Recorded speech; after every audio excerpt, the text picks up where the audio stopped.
Bom dia a todos. Muito obrigado por estarem conosco. Antes de tudo, nós, mais uma vez, queremos expressar nosso grande agradecimento ao governo suíço por facilitar esta reunião comercial aqui em Genebra. Tivemos conversas muito produtivas e eu acredito que o local aqui no Lago de Genebra trouxe grande serenidade ao que foi um processo muito positivo. Nós chegamos a um acordo sobre uma pausa de 90 dias e reduzimos substancialmente os níveis tarifários. Ambos os lados, nas tarifas recíprocas, vão reduzir suas tarifas em 15%.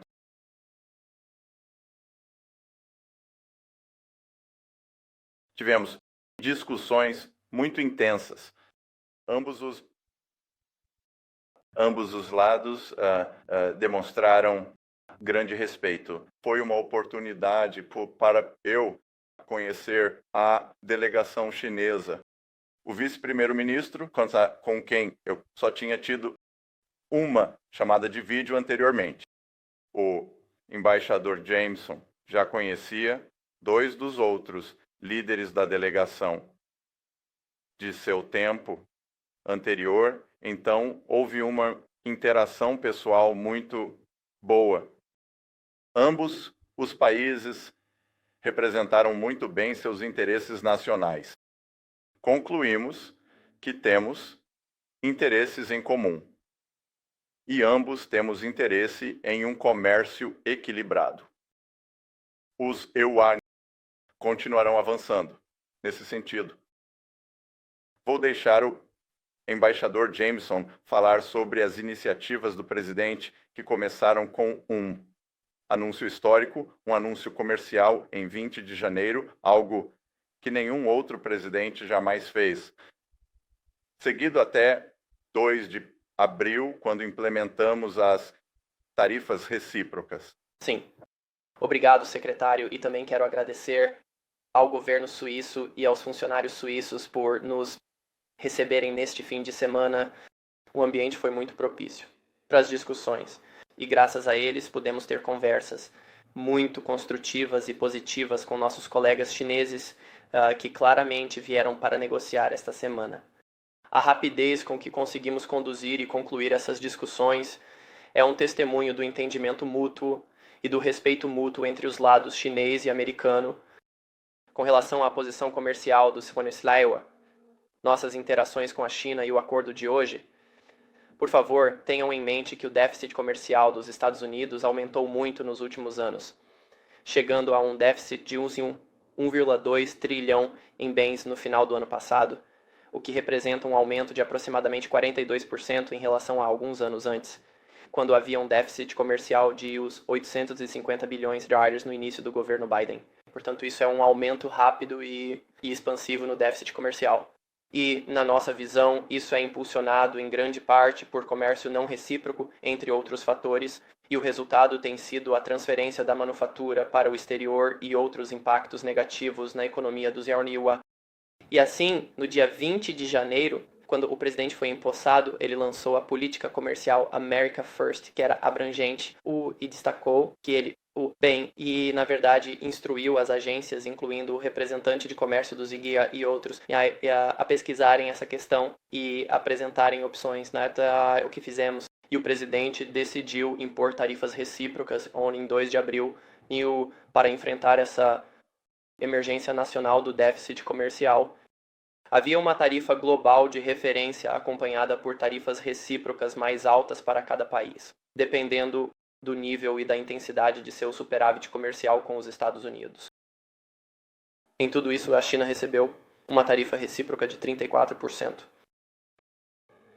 A China foi o único país que optou por implementar retaliação contra os Estados Unidos por causa dessa tarifa recíproca. Todos os outros países, você sabe, se abstiveram e decidiram que queriam negociar com os Estados Unidos ou simplesmente não retaliar. E, portanto, temos mantido discussões detalhadas com outros países há várias semanas até agora. para manter a eficácia das medidas tarifárias recíprocas, o presidente aumentou nossas tarifas para compensar a retaliação chinesa. E como você sabe, isso escalou a um ponto em que ambos os lados haviam imposto tarifas de 125%. E do lado chinês ainda houve medidas não tarifárias adicionais, que chegaram a representar, em certo sentido, um embargo ao comércio, um embargo efetivo, o que, é claro, não era uma prática sustentável para nenhum dos lados. E assim, hoje, com este acordo, chegamos ao entendimento de que nossa tarifa recíproca será reduzida para 10% do lado dos Estados Unidos, ou seja, uma redução de 115%. Entramos em um período de pausa de 90 dias para negociações, ao qual tanto a China quanto os Estados Unidos estão muito comprometidos. E os chineses, do lado deles, também reduzem 115% para 10% e removem as contramedidas que eles têm em vigor. Para deixar bem claro, outras medidas que os Estados Unidos implementaram no passado, sejam elas, você sabe, medidas tarifárias de 2018 ou posteriores, tarifas sob outras autoridades estatutárias, tarifas relacionadas ao fentanil, essas permanecem inalteradas, por enquanto, à parte. Só vou fazer um ponto que tanto a China quanto os Estados Unidos acordaram trabalhar de forma construtiva juntos em relação ao fentanil. E há um caminho positivo adiante nesse sentido também. Ok, ótimo. Então vamos começar com algumas perguntas.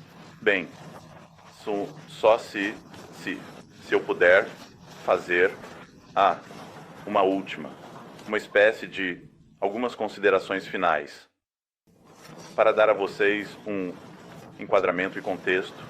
Eu acho que durante todo o processo comercial tivemos um plano, temos um processo estabelecido e agora, com os chineses, após este fim de semana, temos um mecanismo para conversas contínuas. Então, processo, plano e mecanismo. Eu diria que um dos grandes aprendizados deste fim de semana é que os Estados Unidos continuarão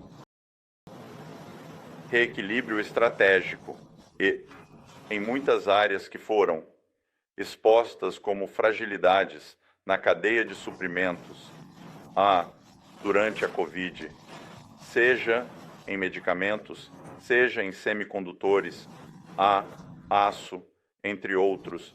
Nós identificamos 5 ou 6 indústrias estratégicas e vulnerabilidades na cadeia de suprimentos e continuaremos avançando em direção à independência dos EUAT ou ao fornecimento confiável desses itens por parte de aliados.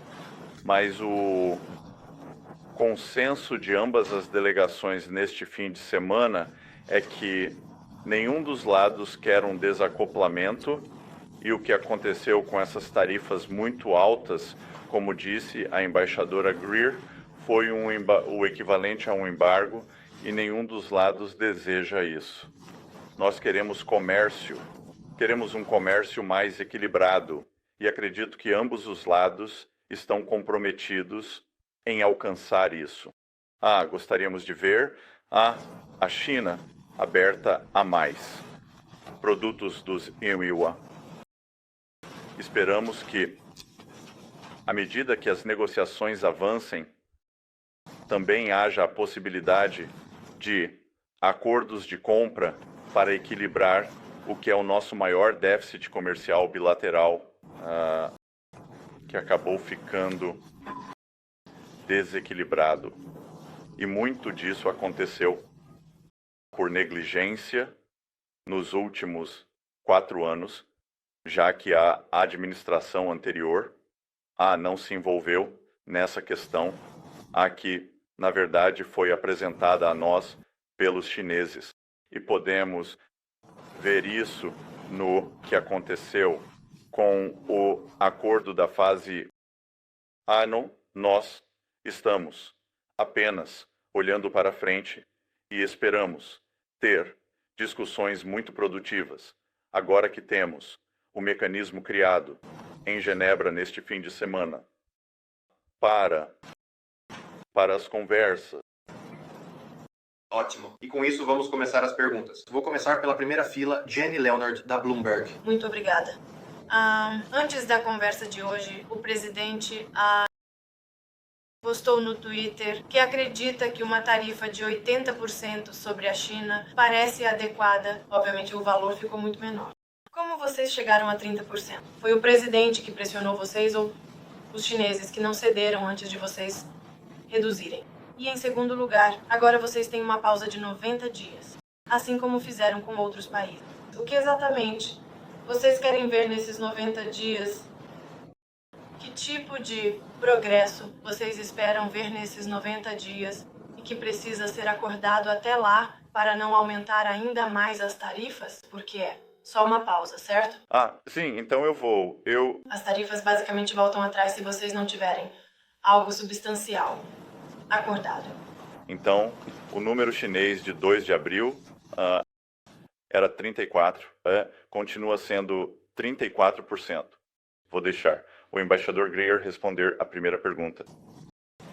E, assim como com todos os nossos outros parceiros comerciais, enquanto houver boa-fé, esforço, engajamento e diálogo construtivo, então continuaremos avançando. Eu só diria, sabe, Jenny, com relação à mensagem do presidente e as taxas finais, quero dizer. Tudo é uma negociação, certo? E o presidente? Ele dá ao secretário do Tesouro, a mim e a outros membros do gabinete, orientação e conselho sobre como proceder. Mantemos nossa tarifa global básica de 10%, que aplicamos a outros países. Além disso, temos medidas anteriores que mantivemos e que, francamente, têm sido eficazes na redução do déficit comercial bilateral do ZEUA com a China nos últimos anos. Então, isso nos deixa em uma posição muito boa no geral.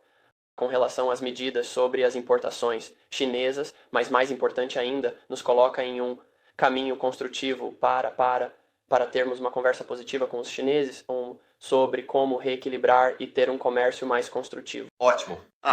Lá no fundo, Associated Press. Associated Press. Oi, sou Jamie. Acabamos de ouvir nosso colega falar sobre a tarifa de 30%. Estou tentando entender esses números porque estão todos meio confusos. Antes, aparentemente, eram 145 e 125 do lado da China. Então você pode dizer claramente agora se, neste momento, para o período de 90 dias, as tarifas dos EU sobre produtos chineses vão cair 30%? Isso está correto? Então, acrescentaria algumas coisas.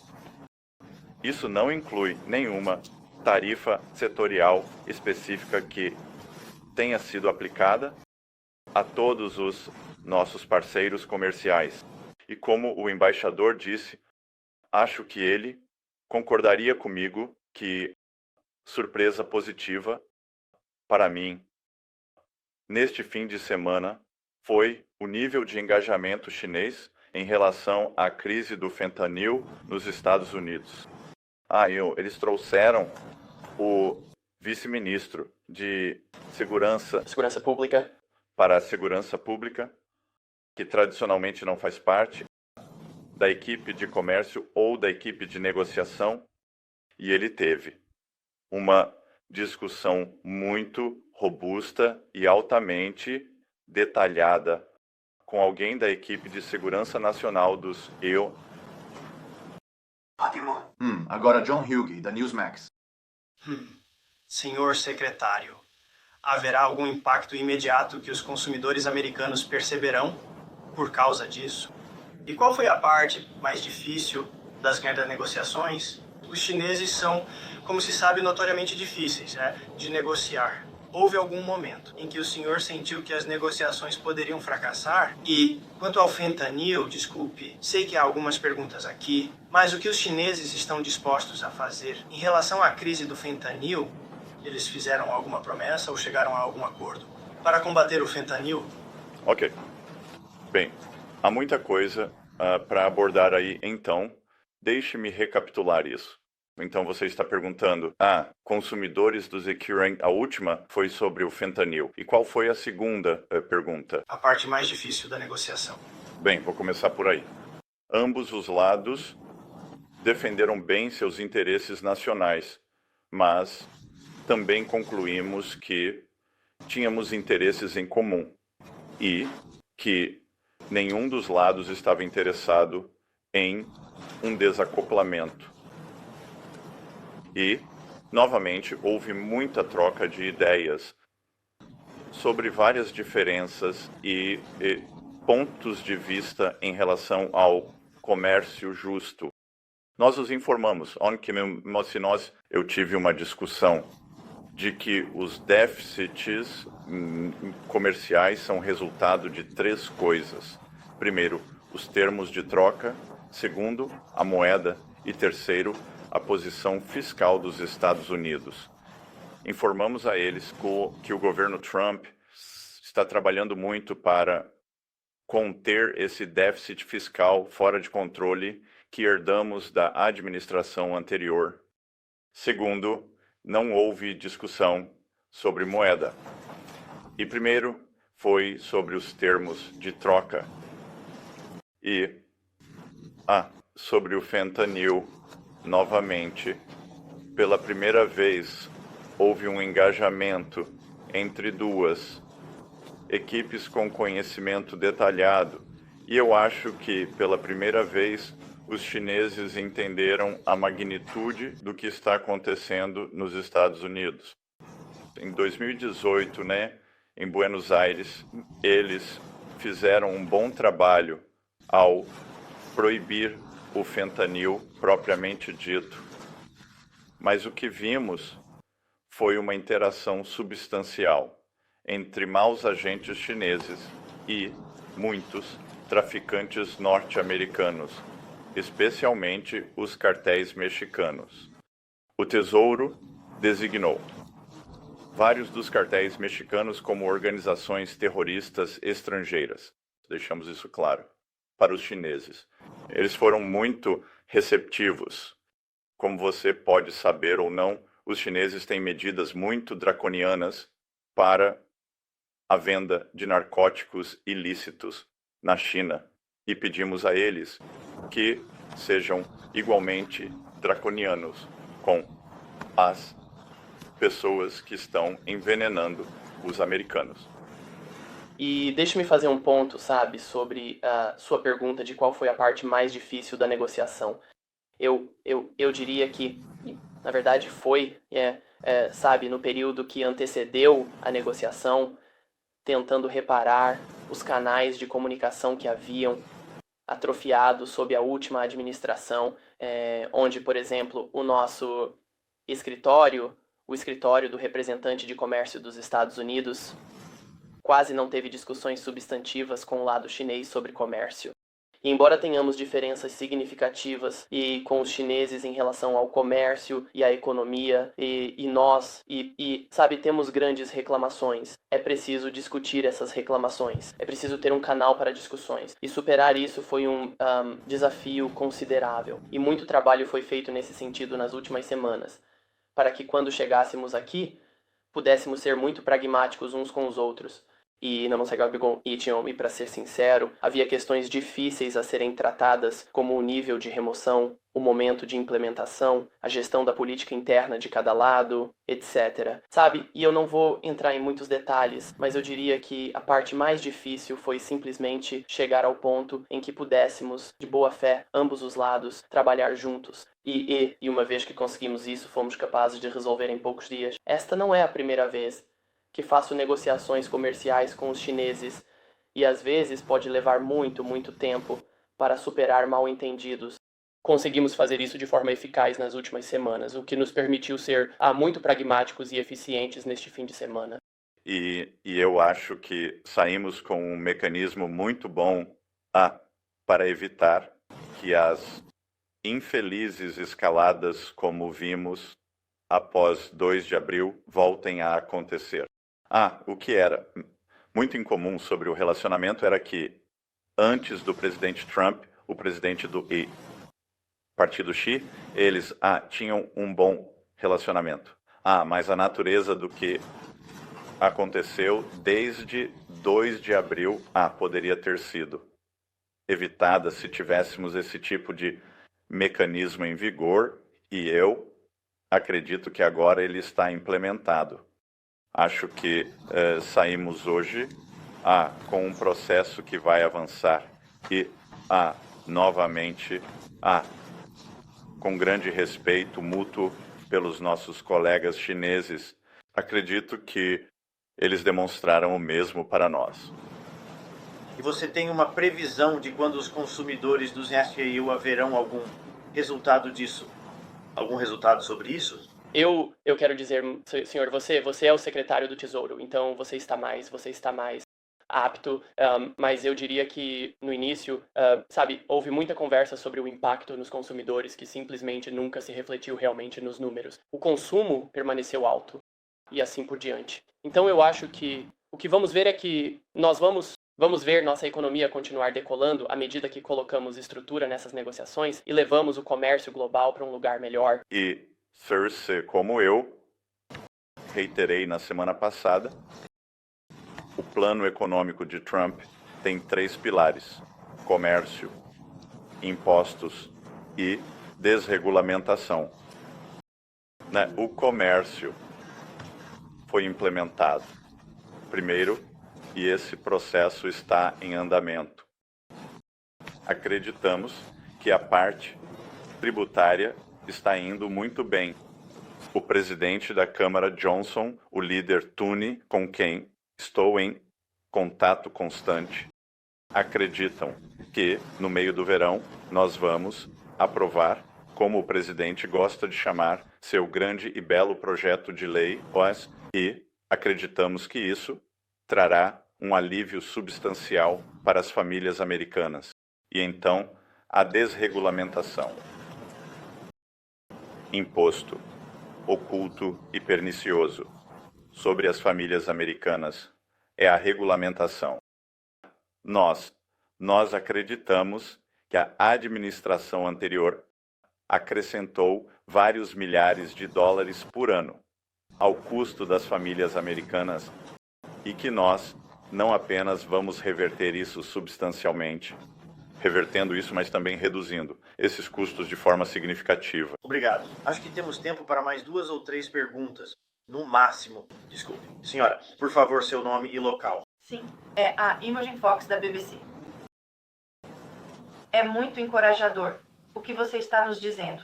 Eu gostaria de saber se você acha que talvez teria sido melhor começar por este ponto de negociação, em vez de começar com, eu acho, essas tarifas e toda a turbulência global que isso causou ao longo do ano, francamente, em alguns países ao redor do mundo. E se até mesmo você acha que, olhando para trás, teria sido melhor começar entrando em contato e dizendo que gostaríamos de conversar com vocês sobre isso? Não. Eu discordo totalmente. Passamos décadas na Organização Mundial do Comércio em negociações multilaterais e bilaterais e tentando fazer com que outros países reduzissem suas tarifas e barreiras não tarifárias para serem mais recíprocos com os Estados Unidos. Temos tido uma das economias mais abertas por décadas. A promessa da OMC e do sistema multilateral era que todos iriam reduzir. Acontece que os EUA reduziram significativamente. Havia outras economias que também tinham tarifas baixas, mas mantinham barreiras não tarifárias muito altas. Tentamos muito trabalhar dentro do sistema. E o resultado líquido é um déficit a 1,2 trilhão em bens. O resultado líquido é que a manufatura foi para a China, para o leste asiático, para o México, etc. Então tentamos tudo isso. Então a ideia de que podemos continuar dizendo, bem, por que não? Conversamos só mais um pouco e teremos um resultado diferente. Eu acho que isso é totalmente, desconectado da realidade. E sim, eu acrescentaria algumas coisas. Que, à medida que nossos 18 parceiros comerciais importantes vêm até nós, muitos com acordos muito bons, como o Reino Unido, que pulou para o início da fila, como nosso aliado mais antigo, enquanto o embaixador Greer e eu analisamos as propostas deles. Novamente para reduzir tarifas, para diminuir as barreiras não tarifárias ao comércio. Obviamente, o Reino Unido não tem problema de manipulação cambial e os subsídios para o trabalho e a indústria. Nós olhamos para isso e eu penso, como chegamos até aqui? Como chegamos até aqui? E Sabe, eu concordo em parte com o que o presidente Trump disse, que ele não culpa as outras economias por aproveitarem uma situação fluida, por aproveitarem a situação quando lhes foi permitido fazê-lo. Ele culpa os líderes anteriores, dos Kiowa. Então, estamos apenas tentando restaurar um equilíbrio saudável, porque, você sabe, a economia dos EUA se tornou muito desequilibrada. De um lado, e temos mercados financeiros avançados, os mais profundos e amplos do mundo. Temos inovação financeira. Temos o setor de tecnologia, que é a inveja do mundo. Do outro lado, somos uma economia de recursos naturais, liderada pela energia. Então é como um altere. Mas, no meio disso, a manufatura de precisão, especialmente a manufatura de precisão, foi praticamente eliminada. E nossa intenção é trazê-la de volta. Então, queremos reequilibrar. E eu acho que há uma grande oportunidade. Se eu penso sobre este fim de semana, os chineses, eles seguiram o caminho oposto. Eles estão desequilibrados em termos de superprodução no setor manufatureiro. Eles declararam, mas ainda não. Reequilibraram para uma economia mais voltada ao consumo e existe uma chance, se conseguirmos abrir o comércio com a China, ter um comércio mais justo com o Somewhere, de que possamos reequilibrar juntos. Então, eu rejeito a ideia de que continuar como sempre teria funcionado. Ótimo.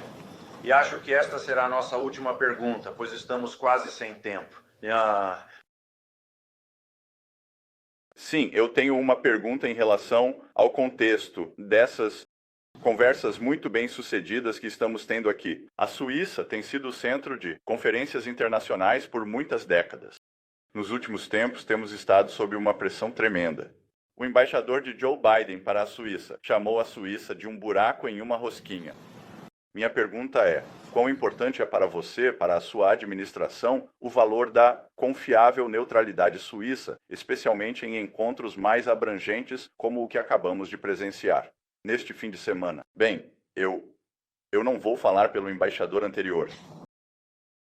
Meu vizinho, em Charleston, Carolina do Sul, foi o embaixador, sob o governo do presidente Trump, o embaixador Ed McMullen, que era muito respeitado aqui. Ele continua envolvido com a Fundação Suíço-Americana. E ele tem liderado o esforço desta administração para retomar o engajamento com a Suíça após os últimos 4 anos. Então, nós valorizamos o relacionamento. Acredito que a Suíça é agora talvez o 6º maior investidor nos Earth-Cell, o que é incrível para uma economia com 9 milhões de pessoas. Esperamos que a Suíça traga alguns de seus programas de treinamento comercial muito robustos para os enquanto retomamos o setor de manufatura, porque acredito que os EUA têm muito a aprender com a Suíça. E, novamente, o Reino Unido e a Suíça avançaram para o início da fila dos acordos comerciais, enquanto a União Europeia tem sido muito mais lenta. Então, valorizamos isso também. E eu diria, com relação à dinâmica das negociações, e isso pode não parecer importante para quem não está envolvido nisso, mas o ambiente proporcionado pelo governo suíço foi incrivelmente favorável para as conclusões que tivemos neste fim de semana. Eles nos permitiram usar os jardins da residência do embaixador da Suíça nas Nações Unidas, o que tinha salas muito, como você sabe, íntimas, internas e, o mais importante para nós, onde muitas das negociações-chave aconteceram foi do lado de fora, sob uma grande e bela árvore, em um conjunto de, você sabe, sofás de pátio, sinceramente, onde tivemos as discussões mais importantes sobre as questões mais desafiadoras. E ter esse ambiente, em vez de, você sabe, sem querer ofender o Intercontinental, que foi ótimo, mas em vez de uma situação estéril de conferência de hotel ou salas de reunião, eu acho que nos permitiu desenvolver uma relação pessoal com nossos colegas e levou à conclusão bem-sucedida que tivemos. Ótimo. Muito obrigado a todos. Acho que é isso para nós por hoje. Muito obrigado por terem vindo. Ah, tudo bem. Estamos bem? Obrigado.